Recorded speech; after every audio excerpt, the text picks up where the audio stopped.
Halo guys, assalamualaikum warahmatullahi wabarakatuh. Kembali lagi di channel saya Dia di PKH. Sahabat YouTube, bagaimana kabarnya hari ini?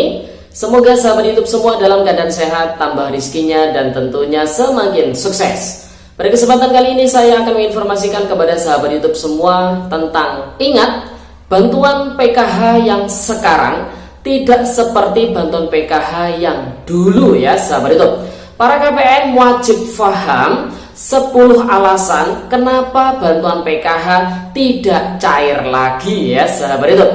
Nah, kira-kira informasi selengkapnya seperti apa? Simak video ini hingga akhir. Jangan di skip supaya tidak menimbulkan gagal paham dan tentunya salah paham.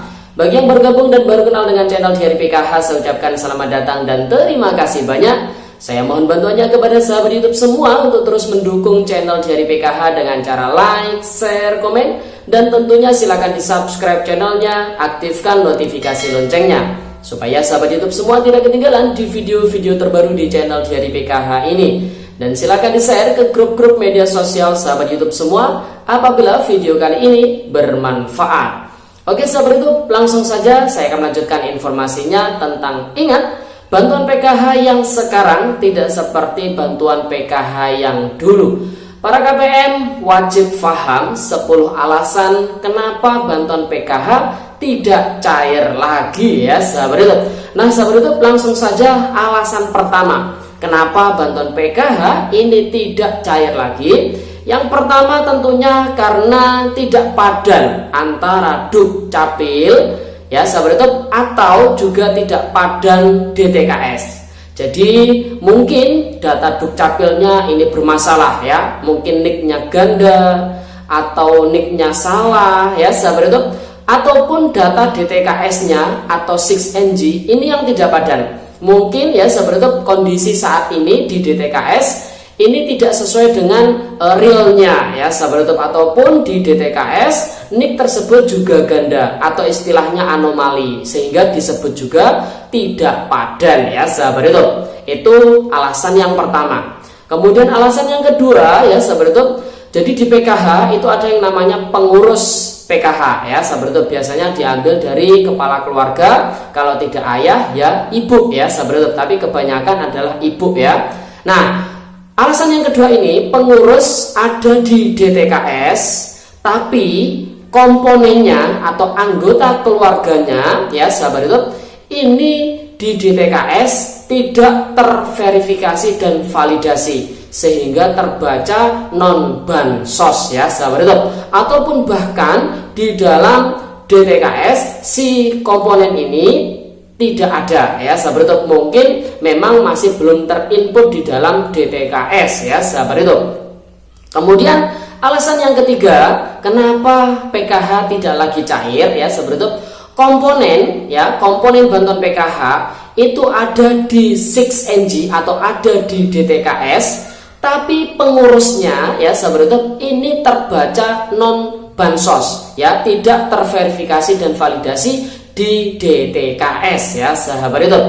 Mungkin juga hanya komponennya saja yang ada di dalam DTKS, tapi pengurusnya tidak ada di dalam DTKS ya sahabat YouTube.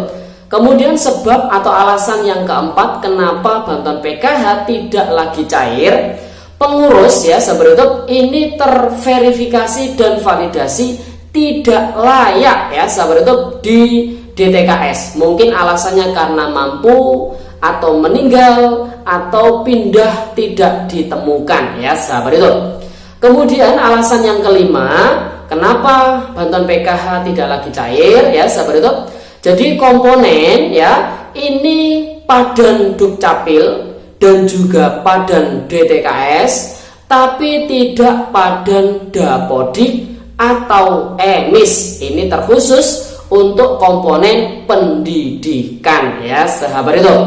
Jadi ketika si komponen pendidikan ini sudah padan Dukcapil, padan DTKS, tapi kalau tidak padan Dapodik atau emis, maka bantuannya juga tidak bisa cair ya sahabat YouTube. Kemudian alasan yang keenam kenapa bantuan PKH tidak lagi cair adalah jadi komponen ya tidak satu kakak dengan pengurus ya sahabat YouTube. Karena pengurus mungkin berkakak baru Sebabnya mungkin karena pindah wilayah luar kabupaten atau kota, atau mungkin karena cerai mati, atau cerai hidup, atau nikah lagi, atau pisah kakak ya sahabat itu, mungkin karena alasan menjadi TKW atau TKI ya, dan juga yang bersangkutan si pengurus ini belum pernah melapor ke pihak Dukcapil ya sahabat itu. Mungkin sebabnya yang bersangkutan ini buat kakak baru ini melalui calo juga bisa ya sahabat itu, sehingga kakak barunya ini masih belum tersinkron, jadi nicknya ini masih belum tersinkron. Dan juga ada masalah baru apabila ganti kakak, nomor kakaknya ini baru ya sahabat itu.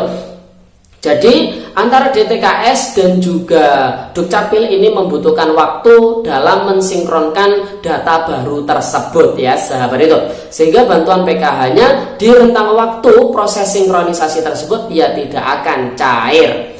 Kemudian alasan yang ketujuh kenapa bantuan PKH tidak lagi cair ya sahabat itu, pengurus ya ini padan Dukcapil ya, pengurus atau komponen ini padan Dukcapil, padan DTKS, kemudian padan Dapodik atau Emis, namun gagal omspan. Nah, yang saya maksud gagal omspan di sini karena antara data Capil atau DTKS dengan data KYC bank ya sahabat itu, atau data identitas yang ada di bank ini berbeda. Utamanya nama pengurus bertanda baca titik, koma, dan tanda petik, ataupun beda spasi, beda huruf, itu juga menyebabkan bisa gagal omspan yang akhirnya menyebabkan bantuan PKH tidak bisa cair ya sahabat itu.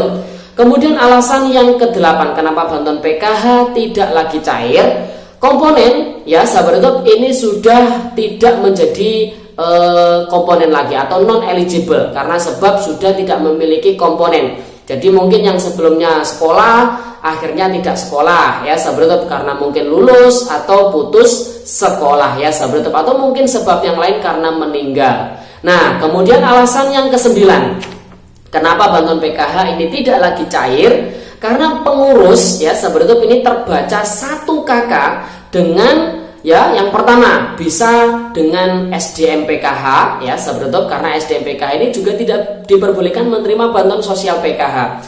Kalaupun boleh itu harus memilih ya sahabat YouTube, memilih bantuan PKH-nya atau memilih SDM PKH-nya. Kemudian bisa juga tercatat satu kakak si pengurus ini dengan ASN ya, dengan PNS atau P3K, atau tercatat satu kakak dengan TNI atau Polri. Kemudian pensiunan ya yang menerima bantuan sosial ataupun pegawai BUMN atau BUMD, itu juga bisa menyebabkan bantuan sosial PKH ini tidak bisa cair lagi ya sahabat itu.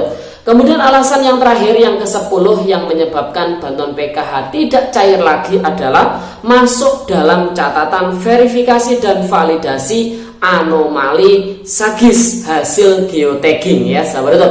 Ini bisa juga hasil geotagging yang dilakukan oleh pihak PT Pos Indonesia setelah proses pencairan bantuan BPNT tunai ya sahabat itu, ataupun hasil catatan geotagging dan SAGIS yang dilakukan oleh para pejuang muda ya sahabat itu. Nah sahabat YouTube, jadi itu alasan 10 alasan yang menyebabkan bantuan PKH tidak cair lagi. Perlu diingat, bantuan PKH yang sekarang tidak seperti yang dulu. Yang dulu dasar acuan datanya adalah final closing yang berdasar di EPKH. Saat ini EPKH sudah tidak bisa difungsikan lagi, sudah tidak bisa diakses lagi ya sahabat YouTube. Dan sekarang acuan data pencairannya adalah data DTKS yang setiap bulan dilakukan verifikasi dan validasi oleh pemerintah daerah. Oleh sebab itu, data penerima bantuan PKH saat ini sangat fluktuatif sekali ya, sangat mudah berubah ya sahabat YouTube, tergantung hasil verifikasi dari pemerintah daerah. Bantuan PKH yang cair saat ini bagi penerima bantuan PKH ini tidak bisa dipastikan di pencairan berikutnya akan cair lagi ya sahabat YouTube. Jadi pada intinya tergantung hasil verifikasi kelayakan yang dilakukan oleh masing-masing pemerintah daerah ataupun berdasarkan kevalidan data DTKS, Dukcapil, Dapodik dan juga EMIS dan juga data bank ya sahabat YouTube. Oke sahabat YouTube, itu informasi pada video kali ini, semoga videonya bermanfaat dan sampai jumpa di video terbaru di channel Diari PKH yang akan datang. Sekian, terima kasih, salam PKH, wassalamualaikum warahmatullahi wabarakatuh.